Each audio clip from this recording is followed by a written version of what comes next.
자, 세 번째 과목입니다. 자, 인간공학 및 시스템 안전공학. 자, 41번. 인간 기계 시스템 설계 과정 중에 직무 분석을 하는 단계. 어떤 단계냐 물어보고 있죠. 자, 해설 부분 보겠습니다. 자, 인간 기계 시스템의 설계. 자, 1단계죠. 1단계는 시스템의 목표 및 성능 명세를 결정하는 단계죠. 자, 2단계. 시스템의 정의. 2단계입니다. 시스템이. 기본적인 기능을 결정하는 단계입니다. 자, 3단계. 자, 기본 설계죠. 시스템의 행태를 갖추기 시작하는 그런 단계죠. 여기에 직무 분석이 들어있습니다. 자, 3단계 기본 설계에서 직무 분석을 하는 단계죠. 자, 4단계. 인터페이스 단계입니다. 계면 설계라 그러죠. 자, 최적의 입력과 출력 장치를 선택하는 단계죠. 자, 5단계는 보조물 설계 단계. 자, 그리고 6단계는 시험 및 평가하는 단계입니다. 자, 그러면 보기 보겠습니다. 자, 직무 분석하는 단계는 자, 3단계라겠죠. 3단계 기본 설계 단계입니다. 자, 답은 3번이 되겠습니다. 42번입니다. 연구 기준의 요건과 내용이 옳은 것은 이렇게 물어보고 있죠. 자, 인간공학의 연구 조사에 사용하는 기준의 요건은 4가지가 있죠. 적설성이 있고, 신뢰성이 있고, 무오염성, 민감도가 있습니다. 자, 보기를 보면서 풀어보겠습니다. 자, 무오염성. 자, 실제로 의도하는 바와 부합해야 한다는 것은 이 무오염성이 아니고 적절성입니다. 적절성. 의도된 목적에 부합해야 한다는 것은 적절성이고. 자, 적절성. 반복 시험 시 재현성이 있어야 된다는 것은 이게 적절성이 아니죠. 신뢰성입니다. 반복 시험 시에 재현성이 있어야 된다는 것은 신뢰성이고. 3번. 자, 측정하고자 하는 변수 외에 다른 변수의 영향을 받아서는 안 된다는 거죠. 이게 무오염성이죠. 이게 무오염성입니다. 무오염성. 자, 다음 민감도. 피실험자 사이에 볼 수 있는 예상 차이점에 비례하는 단위로 측정해야 된다는 것은 이게 맞는 것이죠. 이 민감도라는 것은 자, 피실험자에게 나타난 민감한 반응에 대해서 정확하게 반영해야 된다는 그런 것이죠. 이걸 우리가 민감도라고 그러죠. 자, 답은 4번이 되겠습니다. 자, 43번입니다. 자, 상황 해석을 잘못하거나 목표를 잘못 설정하여 발생하는 인간의 오류. 이걸 우리가 착오라고 하죠. 미스테이크입니다. 꼭 기억해 주시고. 자, 착오. 상황 설명을 잘못하거나 목표를 잘못 이해하고 착각하여 행동하는 경우. 이걸 우리가 착오라고 그러고, 여기 실수, 슬립. 상황이나 목표의 해석을 제대로 했으나 의도와는 다른 행동을 나타내는 거 우리가 이걸 실수라 그런다는 것도 같이 기억해 주시면 되겠습니다. 44번입니다. 밝은 곳에서 어두운 곳으로 갈 때 망막에 시용이 형성되는 생리적 과정인 암종이 발생하는데, 완전 암종이 발생하는데 소요하는 시간은 이렇게 물어보고 있습니다. 자, 이걸 우리가 수능 종이라는 것은 갑자기 어두운 곳으로 들어가거나 아니면 밝은 곳으로 노출되게 되면 어느 정도 시간이 지나야만이 사물의 형성을 파악할 수 있습니다. 이걸 우리가 수능 종이라 그러는데, 암종이라는 것은 자, 밝은 곳에서 어두운 곳으로 갔을 때 그 사물의 형성을 파악할 수 있는 시간, 그 소요 시간이죠. 이 30분 내지 40분 정도가 걸립니다. 반대로 어두운 곳에서 밝은 곳으로 나왔을 때 소요되는 시간. 자, 반대로 어두운 곳에서 밝은 곳으로 나왔을 때 사물을 파악하는 시간 1 내지 3분 정도 걸립니다. 자, 그래서 답은 약 30분 내지 40분이 걸린다는 거. 답은 3번이 되겠네. 여기 시용은 시용세포를 이야기하는데 로놉신이라는 색소 단백질입니다. 자, 어두운 곳에서 사물을 파악할 수 있는 물질을 이야기합니다. 이것도 참고로 알고 계시면 되겠고요. 자, 45번 보겠습니다. 자, 일손에 관한 설명으로 가로에 알맞은 수치는 이렇게 물어보고 있습니다. 이 손이라는 것은 소음의 크기를 측정하는 단위죠. 자, 여기 일손은 자, 1000Hz의 수놈이 40dB일 때 이걸 우리가 일손이라고 합니다. 자, 보기 보겠습니다. 자, 일손은 1000Hz죠. 1000Hz 40dB의 음압 수준을 가진 수놈의 크기를 이야기한다. 이렇게 이야기하고 있습니다. 자, 답은 자, 1000에 40이니까 답은 3번이 답이 되겠네. 자, 46번입니다. 자, 갱보 및 갱보 신호의 설계 지침으로 틀린 것은 이렇게 물어보고 있습니다. 자, 보기를 보면서 문제를 풀어보도록 하겠습니다. 자, 1번. 주의를 환기시키기 위하여 변조된 신호를 사용합니다. 맞는 것이고. 자, 2번 보겠습니다. 배경소음의 진동수와 다른 진동수의 신호를 사용합니다. 이것도 맞는 것이고. 자, 기는 3번입니다. 기는 중음역에 민감함으로 500 내지 3000Hz의 진동수를 사용합니다. 맞는 것이고. 보기 4번입니다. 자, 300m 이상의 장거리용으로는 1000Hz의 초과하는 진동수를 사용한다고 했습니다. 이게 틀린 것이죠. 1000Hz 이하로 이 이하의 진동수를 사용합니다. 그래서 답은 4번이 답이 되겠습니다. 자, 47번입니다. 동작 경제의 원칙과 가장 거리가 먼 것은 이렇게 물어보고 있습니다. 우리가 동작 경제의 3원칙이라고 하겠죠. 자, 신체 사용에 관한 원칙입니다. 두 번째, 작업장 배치죠. 작업장 배치의 관점 원칙이 있고. 세 번째, 자, 공구 및 공구 설비의 설계의 원칙이 있죠. 설계 원칙. 이걸 우리가 동작경의 3원칙이라고 합니다. 자, 이것을 기억하면서 보기를 보겠습니다. 자, 1번. 갑작스런 방향의 전환은 피하도록 해야 됩니다. 그리고 가능한 간성을 이용하여 작업하도록 해야 됩니다. 간성이라는 것은 물체가 운동을 하고 있을 때 그 운동 상태를 그대로 유지하려는 성격을 우리가 간성이라고 그러죠. 그걸 이용해서 작업하도록 해야 됩니다. 자, 3번. 두 손의 동작은 같이 시작하고 같이 끝나도록 해야 됩니다. 자, 4번. 두 팔의 동작은 동시에 같은 방향으로 움직인다 그랬는데 이게 틀린 것입니다. 자, 두 손의 동작은 동시에 서로 반대 방향으로 대칭적으로 움직이도록 해야 합니다. 거리가 먼 것은 답은 4번이 되겠네. 자, 48번입니다. 인간공학적 수공구의 설계 원칙이 아닌 것은 이렇게 물어보고 있습니다. 자, 보기 보겠습니다. 손목을 곧게 유지한다.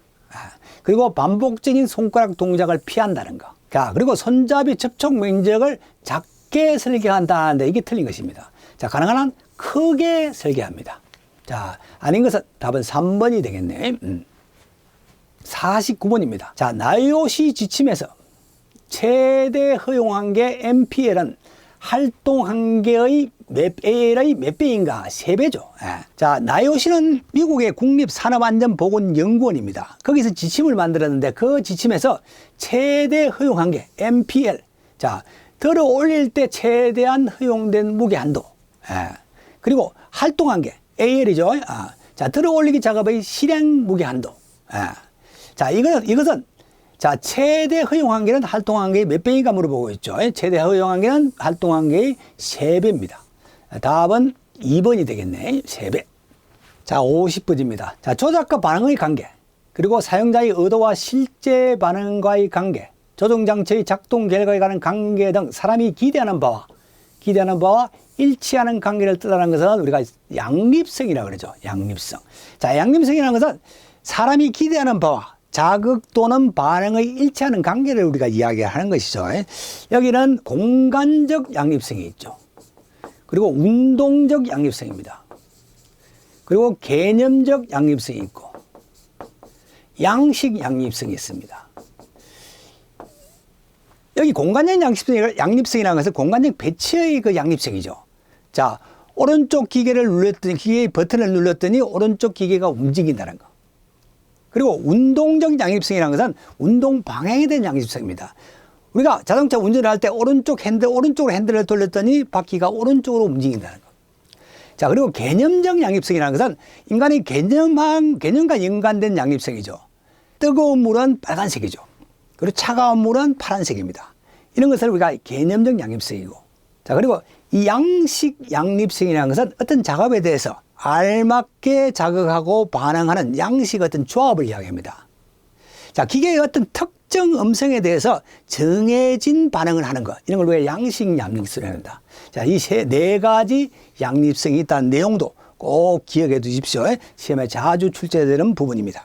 자, 그래서 답은 3번이 되겠네. 양립성입니다. 예.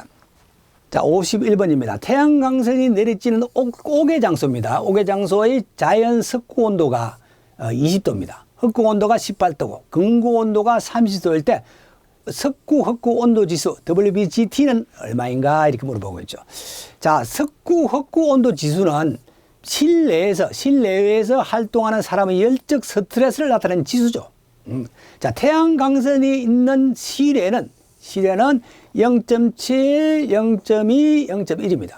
0.7, 0.2, 0.1이고, 자, 실내 또는 태양 강선이 없는 실외는 0.7, 0.3입니다. 이 두 가지를 기억해 두셔야 됩니다.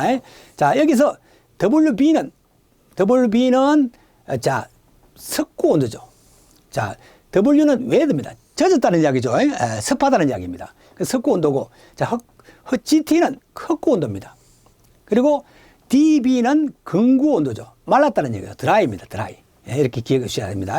자, 다시 말씀드립니다. 실외 강선이 있는 실외는 0.7, 0.2, 0.1이고, 자, 실내 또는 실내 강선이 없는, 태양 강선이 없는 실외는 0.7, 0.3입니다. 자, 태양 강선이 있는 실외에는 자, 0.7 곱하기 석고 온도죠.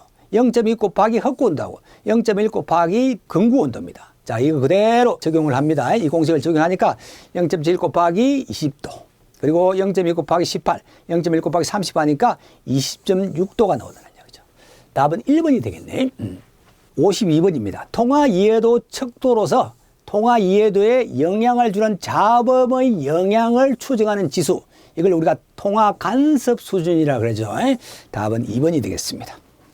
자, 53번입니다. 이론 분석 기법 중에 시스템 수명 주기 관점에서 적용 시점이 가장 빠른 것은 PHA죠. 자, 해설을 보겠습니다. 자, AB 이론 분석이라 그러죠. PHA. 자, 모든 시스템의 안전 프로그램에서 최초 단계의 분석 방법입니다. 자, 시스템 위험 요소가 어떤 위험 상태에 있는가를 정성적으로 평가하는 방법이죠. 자, 시스템 구상 단계에서 적용하는 위험 분석 기법입니다. 자, 그래서 답은 1번 PHA죠. 자, 54번입니다. 자, 인간기계 시스템에서 여러 가지 인간 에러와 그것으로 인해 생길 수 있는 위험성의 예측과 개선하는 기법은 자, THERP라는 것은 인간 가오율 예측 기법입니다.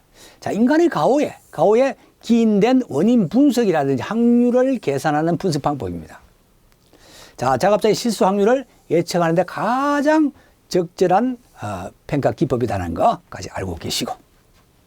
자, 55번입니다. FTA, Fault Tree Analysis에서 사용되는 사상 기호 중에 통상의 작업이나 기계의 상태에서 재발생 원인이 되는 요소가 있는 것, 이걸 우리가 통상사상이라고 그러죠. 통상사상입니다. 자, 기호는 4번입니다. 이게 통상사상이죠. 예. 자, 1번은 계람사상이죠. 기호는 계람사상이고, 그리고 기본사상이고, 2번은 기본사상입니다. 기본사상이고, 자, 3번은 생략사상이죠. 요 기호까지, 기호 형태까지도 기억해 주셔야 됩니다. 답은 55번은 답은 4번이 되겠네. 56번입니다. 불대수의 정리를 나타내는 관계식 중에 틀린 것은 이렇게 물어보고 있습니다. 자, 불대수가 나오면 여러분이 어떻게 생각하시냐 하시면 되느냐면요. A는 0으로 생각하십시오. A는 0으로 생각하시고 A반은 1로 생각하시고, 이렇게 생각해서 관계식을 정리하시면 답을 찾을 수가 있습니다. 자, 보기 보겠습니다. 자, A 곱하기 0은 0이죠. A는 0이라 그랬습니다. 0 곱하기 0은 0입니다. 자, 관계식 2번. 자, A 플러스 1은 1이다 되어 있는데 A는 0이라 되어 있습니다. 0이라 그랬죠. 0이라 그래서 0 플러스 1은 1이 되겠죠. 자, 그럼 관계식 3번을 보겠습니다. A 플러스 A 반은 0이다 이렇게 되어 있는데, 자, A는 우리가 0이라 그랬습니다. 0이라 그랬고 A 반은 1이라 그랬죠. 0 플러스 1을 하니까 0이 아니고 이건 1이 되겠죠. 자, 틀린 것은 3번이 되겠습니다. 이렇게 생각하시고 관계식을 정리하시면 되겠습니다. 자, 57번입니다. 자, FTA에 관한 설명으로 옳은 것은 이렇게 물어보고 있습니다. 해설 부분을 먼저 보겠습니다. 자, 여기 계람수 분석법의 특징. 자, 정상사상인 제 현상으로부터 기본사상인 제 원인을 향해 연역적으로 분석하는 방법이라고 했습니다. 자, 이 방법은 탑다운 방식입니다. 그리고 정량적, 연역적 분석 방법입니다. 그리고 복잡하고 대형화된 시스템의 신뢰성 분석에 사용합니다. 자, 보기를 보겠습니다. 정성적 분석만 사용한다 그랬는데 정량적 분석 방법이죠. 틀린 것이죠. 틀린 것이고. 자, 2번 복잡하고 다양화된 시스템의 신뢰성 분석 및 안전성 분석에 이용되는 기법이다. 이게 맞는 것이죠. 답은 2번이 되겠습니다. 자, 보기 3번입니다. 자, FTA에 동일한 사건이 중복되어 나타나는 경우 상황식으로 정상 사건 T의 발생 확률을 계산할 수 있다 그랬는데 이게 상황식이 아니죠. 상황 보통업이 아닙니다. 아까 탑다운이라고 그랬죠. 탑다운입니다. 그것도 틀린 것이죠. 자, 그래서 답은 2번이죠. 자, 58번입니다. 화학 설비에 대한 안전성 평가 중 정성적 평가, 정성적 평가 항목으로 주요 진단 항목으로 볼 수 없는 것을 이렇게 물어보고 있습니다. 자, 안전성 평가 6단계 기억해 두셔야 됩니다. 순서하고 내용도 같이 기억해 두셔야 돼요. 자, 1단계 관계 자료의 작성 준비. 자, 2단계 정성적 평가입니다. 3단계 정량적 평가고 4단계 안전 대책. 그리고 자, 5단계 재정보에 관한 재평가. 그리고 6단계 FTA에 의한 재평가. 이렇게 단계별로 순서를 기억해 주시고 내용을 좀 기억해 주시고. 자, 2단계 정성적 평가에서는 공장 내 배치라든지 공장의 입지 조건, 건조물, 소방 설비 이런 것들은 정성적으로 평가합니다. 예. 자, 이 정성적 평가 방법이 아닌 것은 이렇게 물어보고 있죠. 자, 건조물이라든지 입지 조건, 공장 내 배치는 정성적 평가고 이 취급물질, 자, 취급물질이죠. 이게 정량적 평가죠. 정량적 평가라는 거. 자, 그래서 답은 2번이 되겠네. 자, 59번입니다. 다음 시스템의 신뢰도의 값은 이렇게 물어보고 있습니다. 자, 시스템을 한번 보겠습니다.